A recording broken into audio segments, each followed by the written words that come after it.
podcast. Welcome to the Keeping It Real podcast with Zulma, the sweating therapist. Hi, I'm Zulma Williams, a licensed clinical social worker who likes to keep it real and swears a lot. Today is going to be an educational episode, so get ready, grab your fucking pen and paper, or take notes on your phone. We're going to be talking about cognitive distortions. So, our thoughts influence our feelings, and our feelings influence our behavior. So, some of the things we are going to be discussing today. Um, so, cognitive distortions are irrational thoughts, and we all have them from time to time. But the problem is when we allow these thoughts to kind of like rule our life. So, I'm going to be reading, I'm going to give you 12 of them, and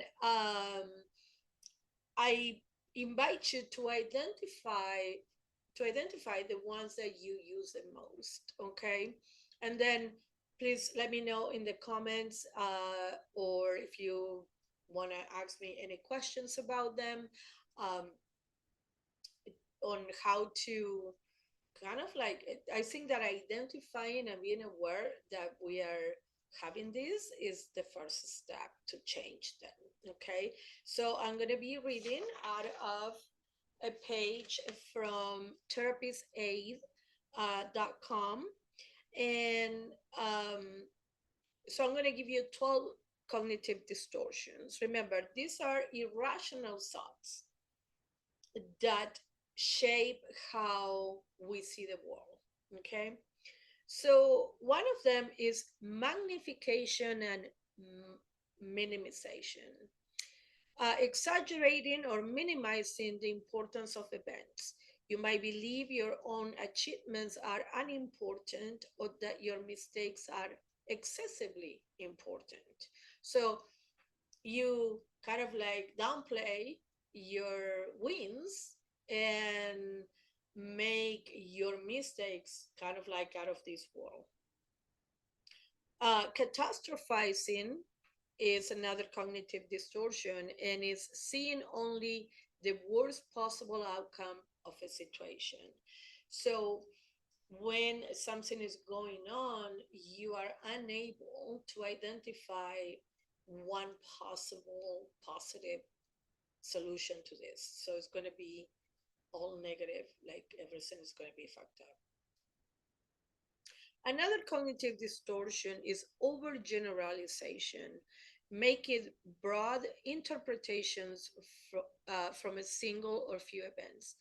I felt awkward during my job interview. I am always so awkward, right? Like, so it's like always, never. That's when we use those words, we are overgeneralizing.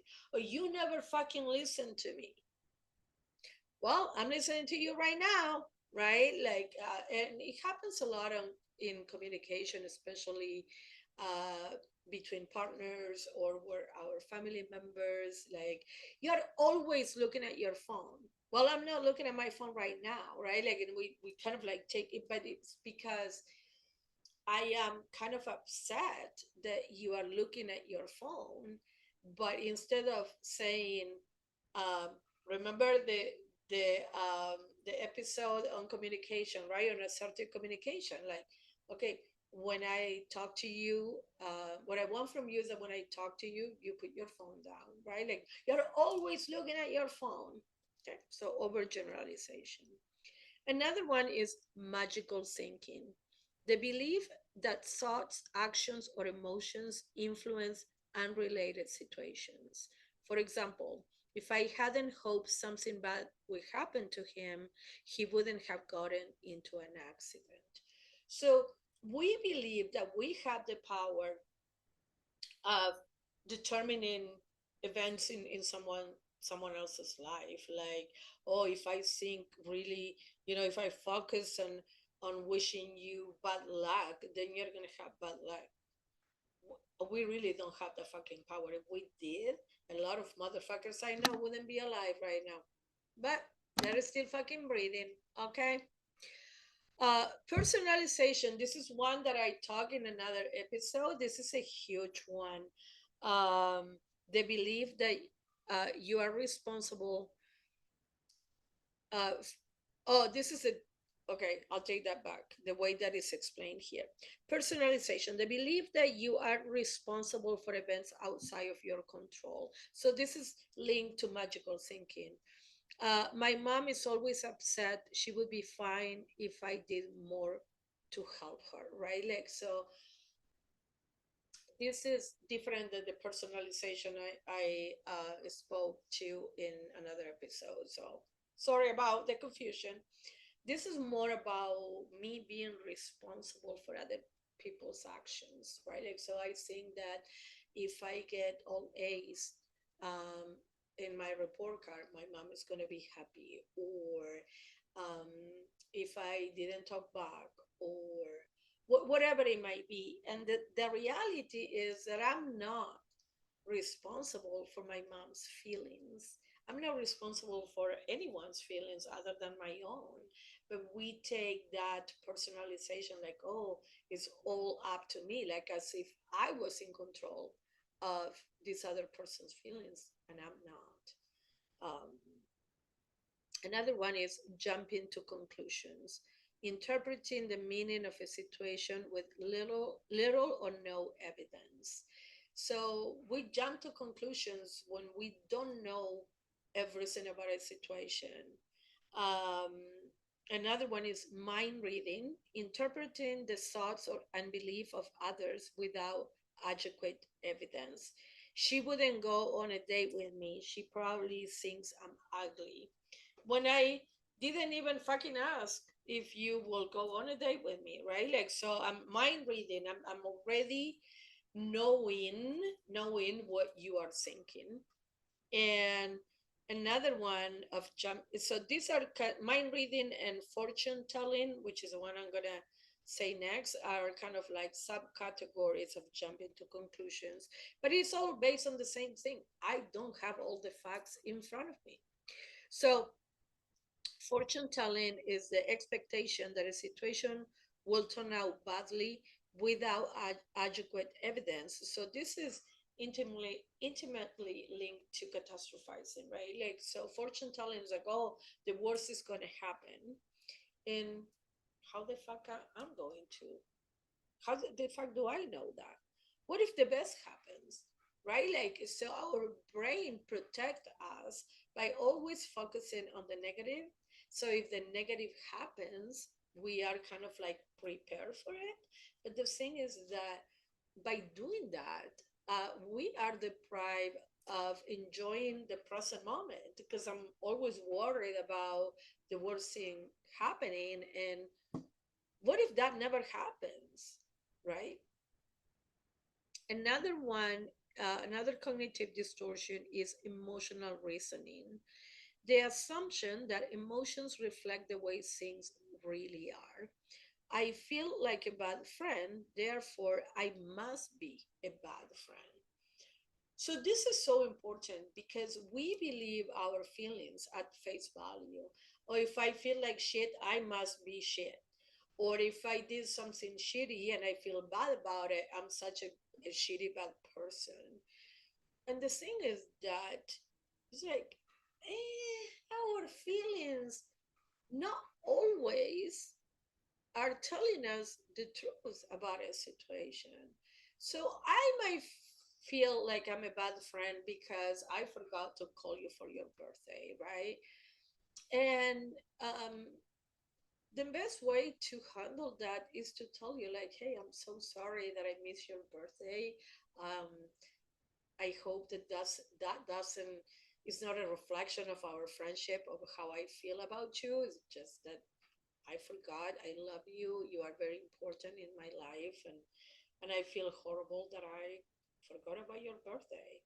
So, um, can I take you out to dinner on Saturday, and we celebrate then, right? Like, and let the other person kind of like decide if we are a shitty friend or not.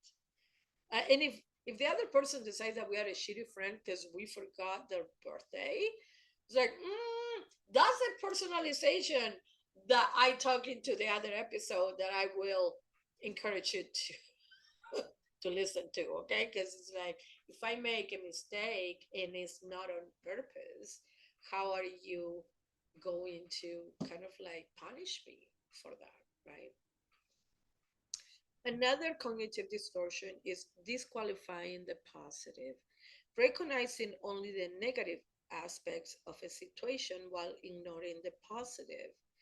You might receive many compliments on an evaluation, but focus on the single piece of negative feedback.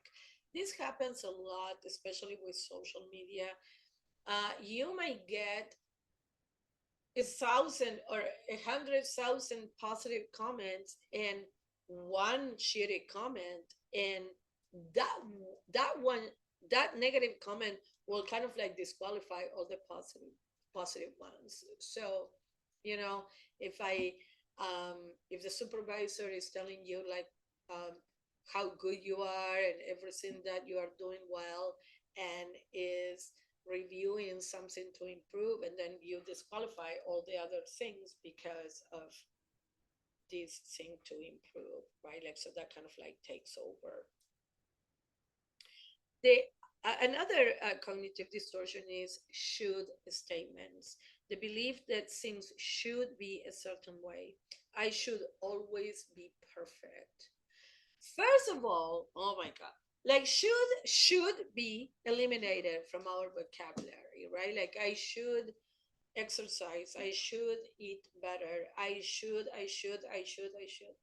How about we change that to I get to decide to exercise today, or I get to choose a healthier food today, or whatever it might be. But should be eliminated. All or nothing thinking, thinking in absolutes such as always, never, or every, right? Like I never do a good enough job on anything, right? Like, so this all or nothing thinking is also called black and white thinking, and is kind of like, if I made a mistake, I am a horrible person. And I kind of like focus so much on that mistake that it disqualifies everything else that I have done correctly. Um, for remember, I shared with you in another episode that I am a recovered perfectionist. So this all or nothing thinking, or black and white thinking, it was like, even if I got an A on a paper when I was doing my master's or my bachelor's, doesn't matter. If I if I got an A, so an A is a percentage, it's a range, it's from 90, usually it's from 90 to 100 percent. You get an A. Well, if I got 93%, although it was an A, it's like, oh, why didn't I get 100%? So it kind of like, I put that pressure, uh, that it had to be 100%. And it's like, bitch, you fucking human. Like, why are you doing that to yourself? So I'm gonna name the cognitive distortions without the examples now. So kind of like reviewing the list. And I will highly encourage you to kind of like identify. We all do all of these like at certain times. So it's not like, oh my God, I do all of them. It's like, what are the top two or three that you identify that you might be doing more often? Okay, so here is the list: magnification and minimization, catastrophizing, overgeneralization, magical thinking, personalization, jumping to conclusions, mind reading, fortune telling, emotional reasoning, disqualifying the positive, should statements, and all, all or nothing thinking. I hope that you find this helpful, not hopeful. Hopefully, you find this helpful. And please share in the comments what are your top three. I'm curious to know. So, my top three are all or nothing thinking, right? The black and white, but I am, again, a perfectionist in recovery. So, it's like I am aware of what I'm doing that. Um, the um, magnification is like I have a tendency to magnify my mistakes. Um, and, so that's another one. And the emotional reasoning, I am, and all these I'm working on them. Is an everyday thing, but the emotional reasoning is another one because it's kind of like, oh, I'm a shitty, I feel shitty, therefore I must be a shitty person, right? Like, so again, I hope you found this helpful, and um, please hit the follow or subscribe button, and follow me on Instagram at the swearing therapist. And I see you soon. Bye.